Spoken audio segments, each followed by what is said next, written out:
എടയൂർ എടങ്ങേറിലായ 5 വർഷങ്ങൾ എന്ന മുദ്രാവാക്യവുമായാണ് എടയൂർ പഞ്ചായത്തിന്റെ അഴിമതിയും ദുർഭരണത്തിനും വികസന മുരടിപ്പിനുമെതിരെ സിപിഐഎമ്മിന്റെ നേതൃത്വത്തിൽ പഞ്ചായത്ത് ഓഫീസ് വളഞ്ഞ് സമരം ചെയ്തത്. സ്ത്രീകളടക്കം നൂറുകണക്കിന് പ്രവർത്തകരുടെ അകമ്പടിയോടെയാണ് പഞ്ചായത്ത് ഓഫീസ് വളഞ്ഞത്. പഞ്ചായത്തിന്റെ വികസനത്തിന് തുരങ്കം വയ്ക്കുന്ന സമീപനമാണ് ലീഗ് ഭരണസമിതിയുടേതെന്ന് സിപിഐഎം കുറ്റപ്പെടുത്തി. സിപിഐഎം സംസ്ഥാന കമ്മിറ്റി അംഗം വി പി സാനു സമരം ഉദ്ഘാടനം ചെയ്തു.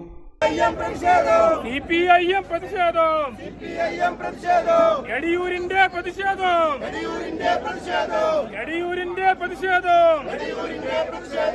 ഇൻകുലാബ് സിന്ദാബാദ് ഇൻകുലാബ് സിന്ദാബാദ്. ഒരു നാട് അങ്ങേയറ്റത്തെ പ്രതിസന്ധിയിലൂടെ കടന്നു പോവുക എന്നുള്ളതാണ് അർത്ഥം. അപ്പൊ ഞങ്ങൾ ഈ മുദ്രാവാക്യമൊക്കെ വെച്ച് കഴിഞ്ഞ സക്കീർ പറഞ്ഞ പോലെ 10, 11, 12 തീയതികളിലായി ഈ പഞ്ചായത്തിലെ ഗ്രാമാന്തരങ്ങളിലൂടെയൊക്കെ തന്നെ സഞ്ചരിച്ച് ഈ മുദ്രാവാക്യം ജനങ്ങളിലേക്ക് എത്തിച്ച് അതിന്റെ ഭാഗമായി ഇന്നിവിടെ സമരം നടത്തുമ്പോൾ UDFും സമാനമായിട്ട് കുറച്ച് ബോർഡുകൾ ഇവിടെ വെച്ച് കണ്ടു.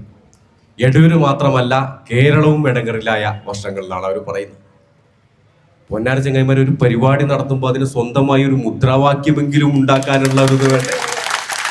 മുദ്രാവാക്യം പോലും കട്ടെടുക്കുന്ന ആളുകൾ, മുദ്രാവാക്യം പോലും സ്വന്തമായിട്ട് പറയാൻ കഴിയാത്ത ആളുകൾ എങ്ങനെ ഭരണം നടത്തുന്ന പറഞ്ഞത്.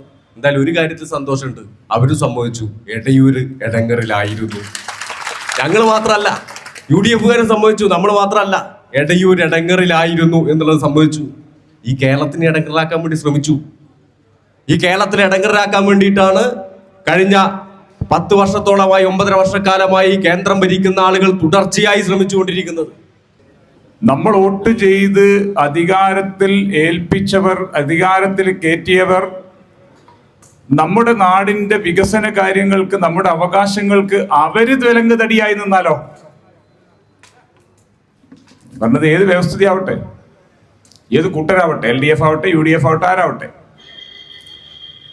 നാട്ടിലെ ജനങ്ങൾ അവരുടെ സമ്മതിദാന അവകാശം ഉപയോഗപ്പെടുത്തുകയും അതിൽ ഭൂരിപക്ഷം കിട്ടിയവർ അധികാരത്തിലേറുകയും ചെയ്തതിനു ശേഷം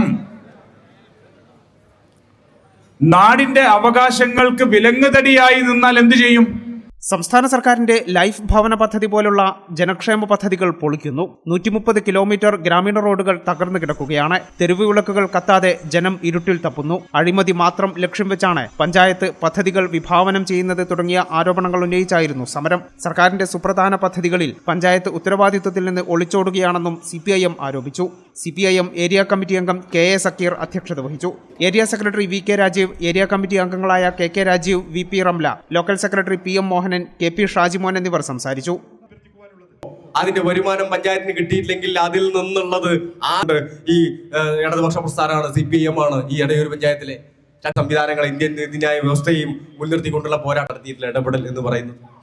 അതിനപ്പുറത്തേക്ക് ആ കുടിവെള്ള പ്രശ്നം പരിഹരിക്കുന്നതിന് വേണ്ടി ശാശ്വതമായി ആ കുടിവെള്ള പദ്ധതി ആവിഷ്കരിച്ചിട്ടുള്ള ആദ്യ സംസ്ഥാനമായിട്ട് കേരളം മാറി.